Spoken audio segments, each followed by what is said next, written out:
Deuxième partie du reportage de Clément Gargouillot qui a suivi Massoud, un jeune Afghan, dans son périple à la fois héroïque et dramatique pour traverser cette frontière avant de pouvoir gagner l'Allemagne.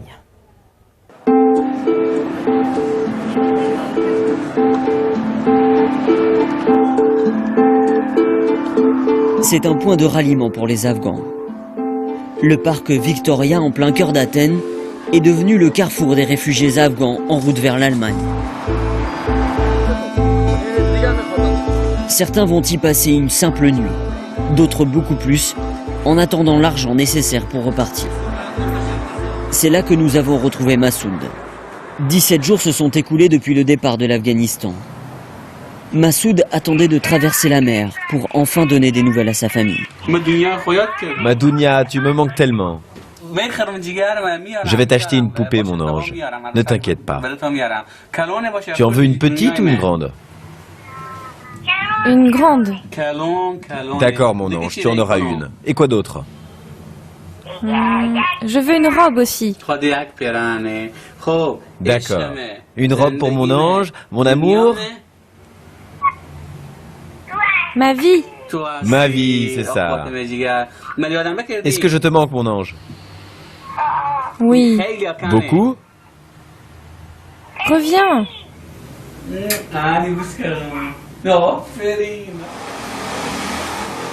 Massoud vit sur ses économies.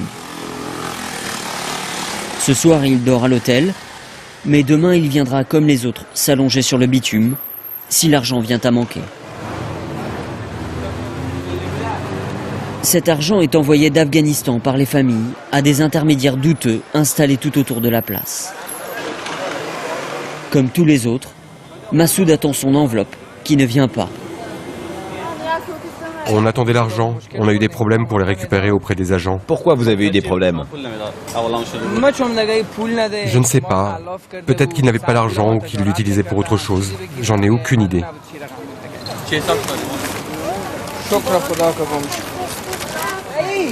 Soyez prudents, bon voyage. Il y a ceux qui partent, ceux qui arrivent, et au milieu des humanitaires et des volontaires. Comment avez-vous prévu de franchir la frontière? Vous avez un guide? Aaron Hoover est là tous les soirs pour apporter son aide. La Grèce n'a pas de système d'aide pour ces gens. Elle ne s'occupe pas des réfugiés. Elle ne donne ni nourriture ni toit. Alors c'est ici qu'ils finissent par s'installer. Quand la Grèce tente de proposer une alternative, ce sont généralement des endroits qui sont trop loin de la ville. Personne ne veut y aller car c'est loin des magasins, des restaurants où il y a de la nourriture et loin des stations d'où les bus partent. Quand ils ont entendu que la Hongrie construisait un mur sur sa frontière, ils se sont précipités. Tout le monde a voulu tenter sa chance de partir, même ceux qui n'y avaient jamais pensé auparavant. En réalité, ce que vous voyez ici, ce n'est rien par rapport à la vague de réfugiés qui arrive. Près de 2 millions de personnes attendent en Turquie de pouvoir tenter leur chance à leur tour.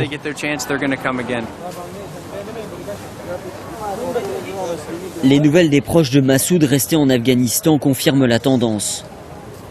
Les violences ont repris dans le nord du pays. La ville de Kunduz vient d'être attaquée par les talibans qui ont mis les soldats de l'armée afghane en déroute.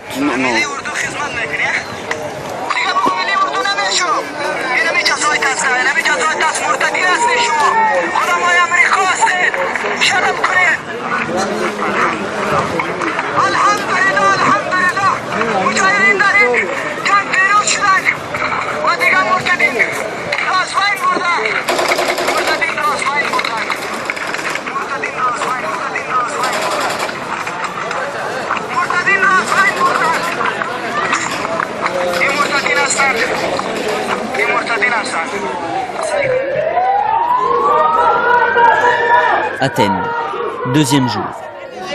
Comment est-ce possible que ces Afghans débarquent avec leur drapeau dans une main et causent tous ces problèmes? Ils nous volent, ils nous ramènent des bactéries. Ils dorment ici, ils font leurs besoins. Ce matin, le parc Victoria se réveille sous les cris hostiles de manifestants. Les habitants du quartier sont à bout et sont déterminés à faire partir les réfugiés. Le gouvernement doit nettoyer le parc. Il appartient à ceux qui vivent ici, et pas aux réfugiés. Maintenant, même les personnes âgées n'osent plus sortir de chez elles. Face aux manifestants, des mouvements de soutien aux réfugiés s'interposent pour faire barrage à l'expulsion. Assez! Faites la terre! Arrêtez ça! Sous les yeux des Afghans, un affrontement qui les dépasse. Les Afghans n'ont aucune envie de passer la nuit dans ce parc. Nous sommes un peuple fier. On n'a jamais pensé qu'on finirait dans ce genre d'endroit. Ce jour-là, mis sous pression, les réfugiés quittent la place. Des bus, affrétés par les autorités, les emmèneront à l'extérieur de la ville, dans un stade réquisitionné en urgence.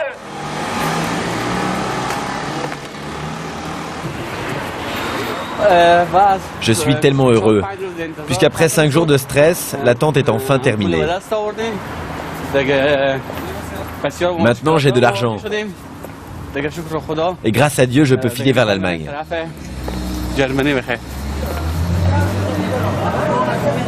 Encore une nuit sur la route. Un bus, puis un taxi pour les derniers kilomètres. Fatigués, vulnérables, les réfugiés sont des cibles de choix pour les chauffeurs grecs qui assurent la liaison vers la frontière de Macédoine. Hey Costa, écoute-moi. Il y a 3 personnes de plus. Je pense qu'elles viennent d'Iran.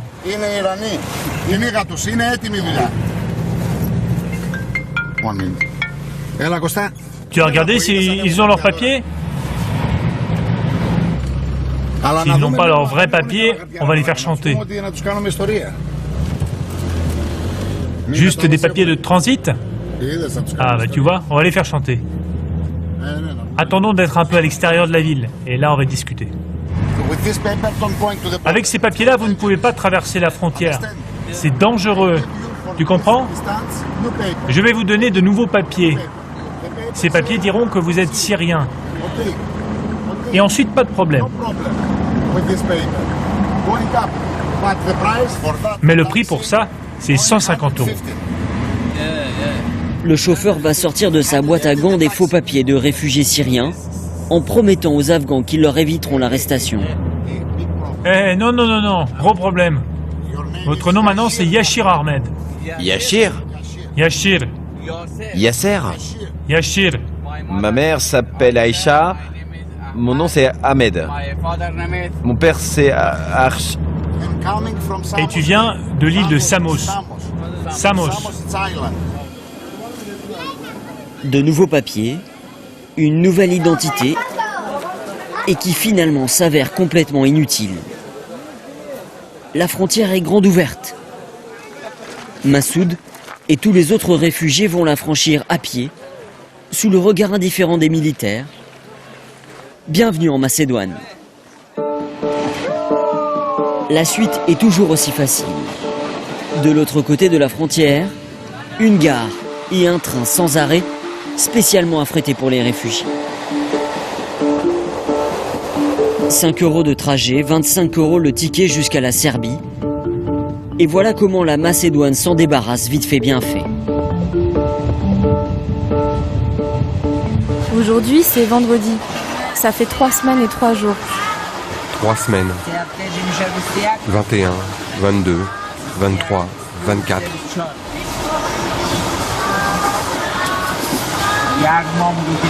Presque un mois qu'on est sur la route.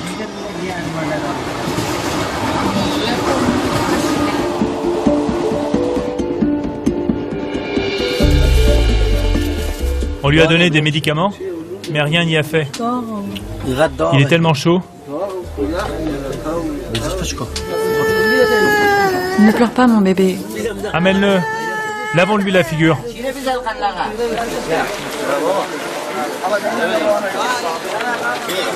La Serbie est à 1 kilomètre. Ensuite, train, Belgrade, Croatie. Il est 2 h du matin. Un passeur bénévole guide Massoud et les autres réfugiés à travers la frontière serbe. À partir d'ici, il y a 4 kilomètres jusqu'au premier camp. Vous êtes trop nombreux. Si la police nous attrape, on aura de gros problèmes. Ni vu ni connu, Massoud et ses amis entrent en Serbie. Ce dont je rêve maintenant, c'est d'un endroit où je pourrais me reposer après 2 jours et 2 nuits sans dormir. Le repos sera pour plus tard. Car pour traverser la Serbie, il faut un permis de circulation de 72 heures qui est délivré ici, dans ce camp de réfugiés de Preševo. Et c'est tout le paradoxe de la situation. Entrés clandestinement, les réfugiés sont régularisés puis invités à ressortir au plus vite. Certains pourront toutefois choisir de demander l'asile en Serbie. Quasiment aucun n'en fera la demande. Pour le moment, j'ai le numéro 279. On va voir ce qui va se passer. Je n'ai pas encore récupéré mon permis. J'attends depuis hier soir 22 heures et j'ai bien peur d'être encore là demain matin. Cette nuit-là, comme Massoud, près de 3000 personnes ont franchi la frontière. Et comme depuis plusieurs jours maintenant, le camp est submergé par l'exode. Reculez, reculez! Il y a des femmes et des enfants. Silence! Asseyez-vous, asseyez-vous et calmez-vous. Dans 6 heures, les bureaux vont ouvrir. Débordés à l'extérieur, débordés à l'intérieur.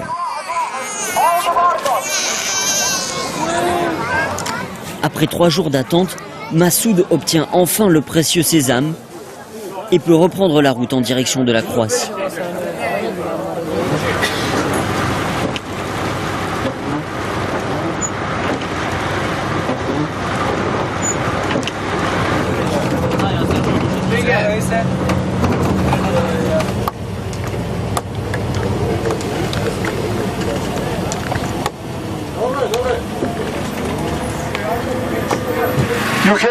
Vous allez encore marcher une cinquantaine de mètres tout droit sur cette route et vous trouverez la Croatie.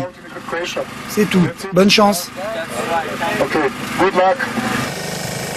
Les frontières croates sont ouvertes et le convoi des réfugiés est escorté par la police.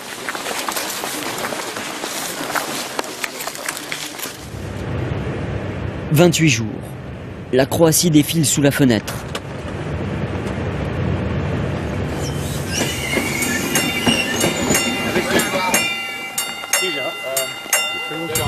Un train de plus jusqu'à la Hongrie qui ouvre et ferme ses frontières au gré de son humeur.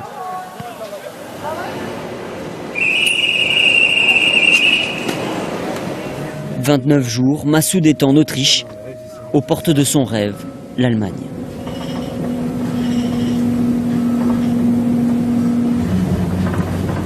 C'est la ville d'où je viens. Où ça? Salzbourg, c'est ma maison. Waouh, c'est beau! C'est magnifique. Et là, c'est toi à la maison? Les souvenirs reviennent comme une claque. À quoi va ressembler cette nouvelle vie? Seul.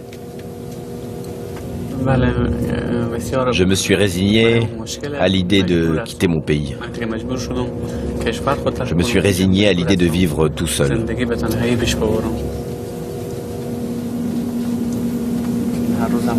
Je garde des nouvelles de la famille au téléphone. Leur vie est en danger. Et j'ai dû les abandonner. C'est difficile.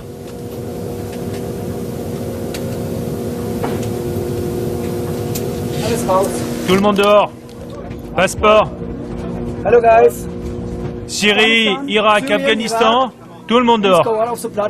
Quelques minutes après avoir franchi la frontière allemande, le train stoppe en gare de Passau. La police allemande va conduire les réfugiés vers un nouveau centre. Massoud disparaît. Une dernière fois. On retrouve sa trace à Luptin,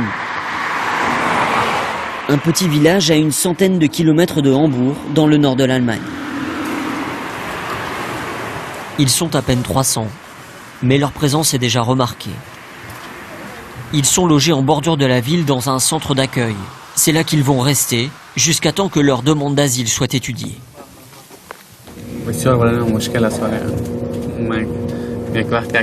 Je regarde ces fleurs, ces plantes.